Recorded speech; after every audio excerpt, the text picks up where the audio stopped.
สบายดีท่านผู้ชมเนาะสบายดี FC ของบาบุญนำเบิดสุขุสุขคนพี่น้องบ่ว่าสิอยู่ภายในหรือว่าอยู่ต่างประเทศคลิปนี้พี่น้องก็เป็นคลิปที่ภาคภูมิใจหลายเนาะไอ้บุญมีก็ยิ้มอยู่ทางล่างกองพี่น้องเนาะถือว่าพี่น้องเอ้ยได้รับการช่วยเหลือเนาะจากผู้ใหญ่ใจบุญผู้ใหญ่ใจดีผู้ใหญ่ใจมหาเศรษฐีใจบุญพี่น้องเอ้ยเนาะนั่นก็คือท่านย่าแม่เจียวอนเนาะอยู่ทางสหรัฐอเมริกาที่ว่ามาจากตระกูลใหญ่สายบุญคำพี่น้องเนาะเพิ่นก็เป็นผู้หนึงที่ช่วยเหลือพี่น้องพ่อต้องเหลือมาได้ตลอดถือว่าเป็นหลักแหละพี่น้องเอ้ยเนาะเป็นพ่อเป็นพ่อรักแม่รักนั่นแหละพี่น้องเอ้ยในการช่วยเหลือเนาะซึ่งว่ามื้อนี้พี่น้องเพิ่นก็มาช่วยในสาวนกเนาะพี่น้องโดยพิเศษก็คือสาวนกเนาะเพราะว่าเพิ่นได้เห็นคลิปทางไอกิแก้วมื้อนั้น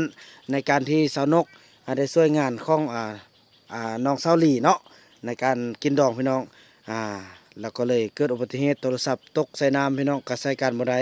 เพิ่นจะมาโทษท่ามบ่าวบุญนำพี่น้องเอ้ยเอาเป็นจะได้ลูกอีแม่อันเห็นอันคลิปทางไอกิแก้วเพิ่นบอกว่าโทรศัพท์ลูกนกตกน้ำบ่าวบุญนำก็เลยแม่นแหละพี่น้องเอ้ยเนาะบ่าวบุญนำก็บอกว่าแม่นละแม่ตกหั่นแหละแม่เอ้ยสันก็สันโทรศัพท์หันสันอีแม่สิช่วยเด้อที่ว่าใส่รุ่นใดที่ใส่ดีใส่ใดหั่นนะแล้วบ่าวบุญนำก็เลยก็ดีใจพี่น้องเพิ่นมอบเงินมาให้จำนวน300เหรียญพี่น้องเนาะเป็นเงินกีบก็6ล้านปลายพี่น้องเนาะเป็นเงินบาทก็จำนวน10,000 กว่าบาทพี่น้องเนาะฉะนั้นแหละพี่น้องขอบคุณนำอีแม่หลายๆเนาะเดี๋ยวบอลหลายๆเด้อที่ว่าได้ซอยลูกเนาะไปพี่น้องเอ้ยไปเฮาไปแกะก้อนกันโอ้ยบุญมีกระดินพี่น้องเอ้ยเนาะนี่พี่น้องเนาะนี่เอ้ยนี่จับนี้ขึ้นยี่ห้อก้อนพี่น้องเนาะอันนี้เป็นยี่ห้อVivo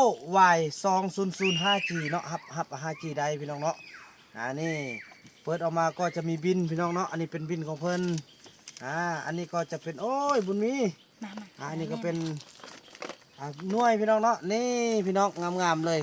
เพิ่นติดอยู่นี่ราคา6,999,000 กีบเนาะพี่น้องเนาะนี่พี่น้องแต่ว่าเพิ่นรุดพี่น้องเนาะอันนี้คือความจำ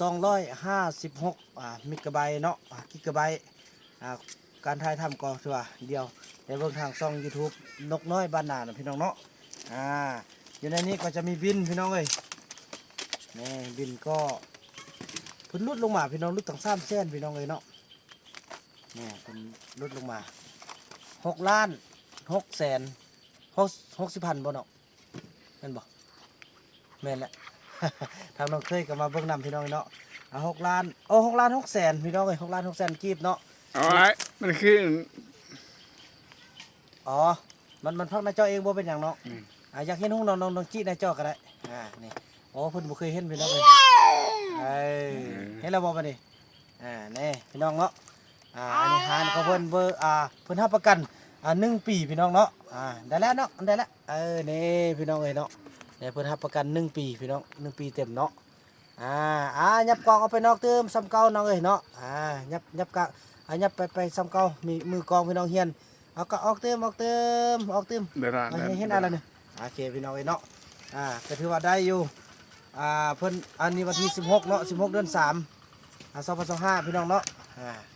ก็ถือว่าได้มาเป็นที่เรียบร้อยเนาะขอบคุณนำทางย่าแม่หลายๆเนาะที่ได้ช่วยเหลือพวกลูกในครั้งนี้พี่น้องเอ้ยทำมาเบิ่งมียังได้พี่น้องของแถมเพิ่นเนาะแถมเพิ่นแถมจอก1 2 3พี่น้องเนาะนี่อันนี้จอกแก้วเนี่ยของแถมแล้วก็มีอันนี้เป็นเคสเนาะเคสที่ว่าเพิ่นติดโทรศัพท์มาเนาะลิ้นก้อนมีกระจกแล้วก็มีจอกอีกพี่น้องเนาะในของแถมหลากหลายเลยแล้วก็มีกลึบอะไรมันเสื้อกันหนาวเนาะเสื้อเป็นเสื้อกับผ้าห่มเลยพี่น้องเนาะแกะเบิ่งเนาะแกะเบิ่งเลยแล้วก็อันนี้มีเคสเนาะ2 อันพี่น้องเป็นผ้าห่มผ้าห่มไอ้บุญเป็นผ้าห่มพี่น้องเลยพอดีไอ้บุญมีนี่ห่มหน่อยงามพี่น้องเลยเนาะกำลังดีนี่กำลังดีเถอะพี่น้องพอตรงเนื้อเขามักสุดเลยแบบนี้มือเลยกับเป็นก้นสิเนี่ยแล้วก็น้อยนี่มันมักขนาดแหละลูก ไอ้บุญมีย่างได้แล้วได้พี่น้องเลยเนาะแล้วก็มีอันนี้เป็นธงวีโวนี่พี่น้องเนาะเป็นพี่ธงเป็นธงวีโวเนาะเมื่อพี่น้องกองแถมเนาะเนี่ยไอ้บุญมีนกมาใช่ไหม มีอันเชือกอันนึง เคสเอาใส่เคสเลยเนาะตัวรับประกัน1 ปีเต็มเลยพี่น้องเนาะเพราะว่าเพิ่นเขียนว่ารับประกัน12 เดือนเนาะ12 เดือนนั่นก็คือ1 ปีแหละพี่น้องมาดิไหมย่างไปอย่าไปย่างใกล้โค้งเดี๋ยวตกหลุ่มมันเลยลูกเห็นไหมพาไหมเห็นไหมขอบใจย่าไหมขอบใจย่าไหมเห็นไหมเฮ้ยเฮ้ยเฮ้ยเฮ้ยเฮ้ยเอาเห็นไหมเห็นไหมเห็นไหมจ้าเต้เดี๋ยวเอาย่างให้แม่ย่างเจียวบอลเบิ่งได้นี่ฮิมาเดี๋ยวฮิมาอย่ามันเต้นนะอย่าโทรศัพท์อย่าลูกอย่าเฮ้ยโอ้มื้อนี้ลูกชายบุญมีมาโซ่พี่น้องโซ่ให้ทุกคนได้เห็นนำกันเลยนี่อันน่ะเอา เริ่มได้เก็บแล้วพี่น้องเอ้ยเริ่มได้เก็บกันละเห็นขนมเพิ่นนี่พี่น้องเนาะสั่นต่อไปก็สิได้มอบให้ทางน้องนกน้อยเนาะพี่น้องเอ้ยพอดีอันที่ว่าเพิ่นได้ปล่อยคลิปลงมือวาดนี่เนาะก็เพราะว่าเป็นคลิปที่ได้อัปโหลดแล้วก็ได้ปิดหมดสุดตัวไว้บ่ได้บ่ได้ตั้งค่าปล่อยเท่านะพี่น้องก็พอดีโทรศัพท์ก็เสื่อมแต่แท้จริงคลิปยังบ่ไกลหลายพี่น้องเอ้ยแต่ก็บ่เป็นหยังเนาะเดี๋ยวคลิปนั้นก็คลิปที่ว่าลูกๆไปเอาฟืนพี่น้องก็ท่านได้ปล่อยไปเนาะโอ้เขาเจ้าพากันสัมภาษณ์อีหยังต่างประเทศเนี่ยพี่น้องเนาะก็ถือว่านับแต่นี้ต่อไปก็จะได้มอบให้ทางอันนั้นเด้อให้ทางน้องนกสวยอันนี้แหละเอานำไปใส่ให้มันเกิดจังซี่แหละพี่น้องเพิ่นแม่เพิ่นก็เป็นห่วงคือเห็นเบาผู้นำกะจังซี่แหละพระกะลายก็เป็นนี้เป็นสิ้นนั่นแหละพี่น้องเนาะซอกมาสร้างห้องสร้างเรือนตัวเองนั่นแหละเพิ่นก็โอ้ยเพิ่นสงสารพี่น้องจังซี่แหละพี่น้องเนาะผู้ที่เพิ่นเข้าใจผู้ที่เพิ่นช่วยเหลือพี่น้องเนาะก็ขอโทษขออภัยนะแม่เนาะที่ว่า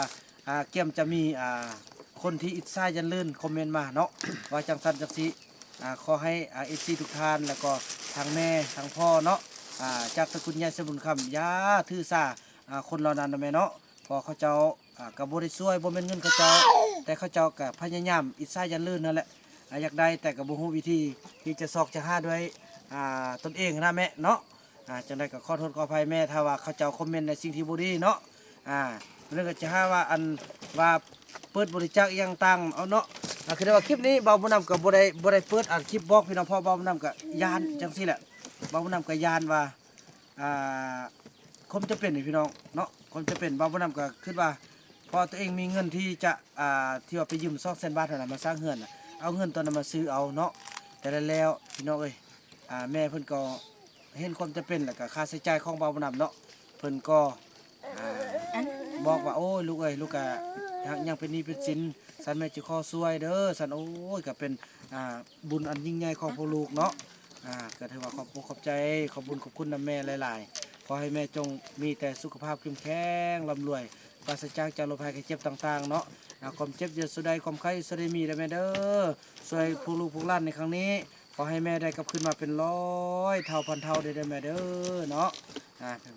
เสร็จแล้วพี่น้องเอ้ยนั่นกับมลุยุ่ยยะได้บุญมีเพิ่นก็จะเข้ากองขนาดเดี๋ยวนี้นะคุณจักจะเห็นแควบ่นะเห็นบ่เห็นแควบ่ยิ้มเด้เดี๋ยวเอาย่างตีไปให้ย่าเบิ่งเอาย่างตีพี่ให้ย่าเบิ่งเอาย่างเลยพี่น้องย่างเลยย่างส่งให้ย่าเบิ่งเอาส่งให้ย่าเจวอนเบิ่งเอาติงกำลังย่างยืดเต็มย่างเต็มอย่าตัวยืดฉะนั้นว่าย่างเอากับแกเด็กจีกับแกเด็กจ้าแกใช่ย่างเลยใช่จื้อกับแกใช่โอ้กับแกญี่ปุ่นโอ้นี่กับแกเนอะใช่ญี่ปุ่นเลยใช่กับแกนะใช่เฮ้ยว่ะอาจารย์สั่งกับแกบางอย่างได้กับแกอยู่ใส่กับแกอยู่ใส่ หอมแก้มเนาะ หอมแก้มอ่ะ หอมแก้ม อ่ะจุ๊บแก้ อย่าม หอมแก้มเบิ่งนี่เด้ นี่ได้นี่ได้ เอาเบิ่งเนี่ยหอมแก้ม หอมแก้มไว้หอมแก้มจำเชย จำใจเด้จะได้จำใจเฮ้ยพี่น้องเพิ่นดีใจเนาะจังซั่นแล้วเนาะแม่เนาะถือว่าคลิปนี้เนาะถือว่าลูกๆทั้งสองเนาะก็บ่มีหยังที่จะตอบบุญคุณทางแม่และแม่เอ้ยก็มีแต่จะขอเป็นสะพานบุญให้ทางพ่อทางแม่และก็หลายๆท่านหลายๆคนที่เพิ่นจะส่งมาในต่อหน้าเนาะที่ว่าให้เป็นนะพี่น้องเอ้ยก็ถือว่าดังที่ลูกบุญธรรมว่ามาแล้วแม่เนาะ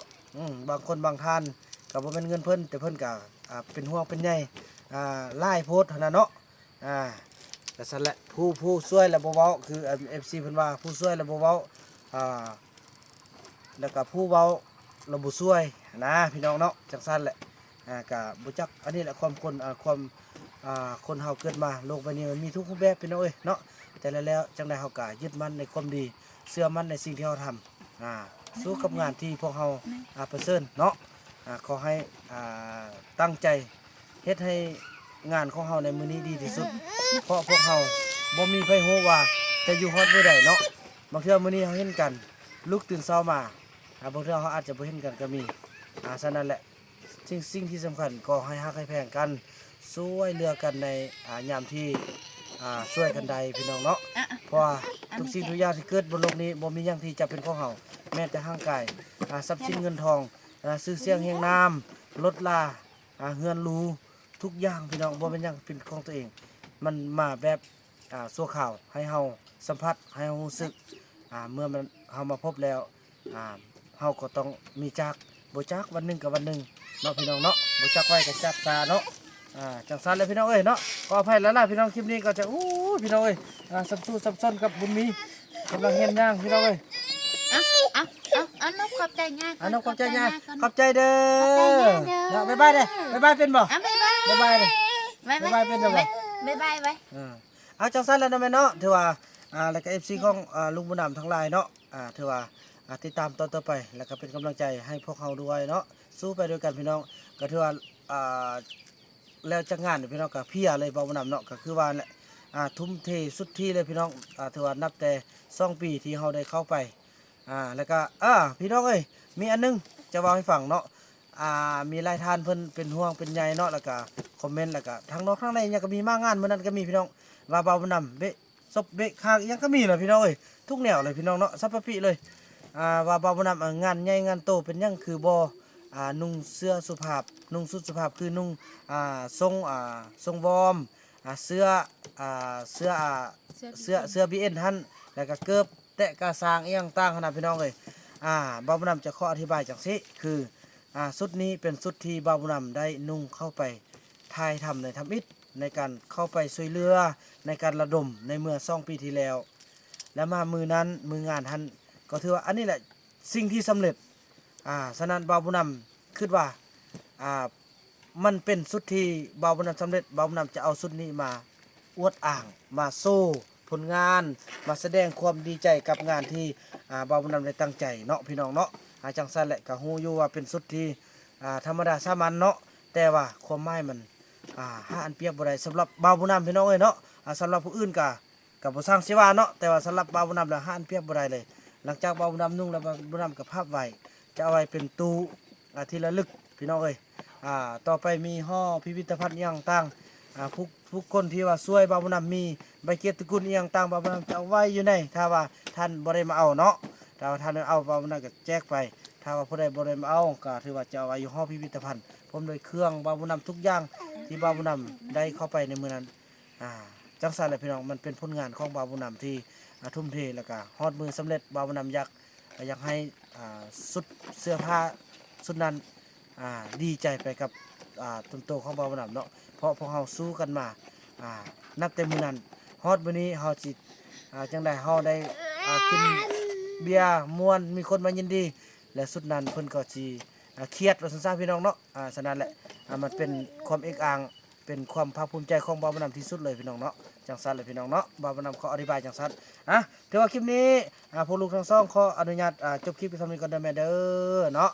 แล้วก็พบกันใหม่ในคลิปต่อไปพี่น้องคลิปนี้บ่าวบุญนำและก็ลูกสาวนกขอกล่าวคำว่าสบายดีเนาะพุ่นน่ะไอ้บุญมีพี่น้องเนาะพี่น้องจังซั่นแหละย่างดูเอาย่างเติมดูย่างเอาย่างเอ้ยย่างเอามาย่างมาเฮ้ยอย่ามาอีกเนี่ยโอ้ระวังเด้อเอาน้องมาเอาแม่ไก่บ่ไก่เนาะนั่นแหละพี่น้องเอ้ยเนาะบุญมีกะแข็งแรงละพี่น้องเอ้ยโอ้ย่างดีก็มาย่างคลิปนี้เด้อพี่น้องย่างโซให้อันย่าแม่เพิ่นเนาะให้ย่าให้แม่ตูเพิ่นเบิ่งพี่น้องเอ้ยแข็งแรงละโอ้ก็แต่ละเทื่อบ่เคยโซพี่น้องมาคลิปนี้เพิ่นโซเพิ่นน่าจะดีใจที่แม่ตูเพิ่นมาช่วยเนาะจังซั่นแหละพี่น้องเนาะ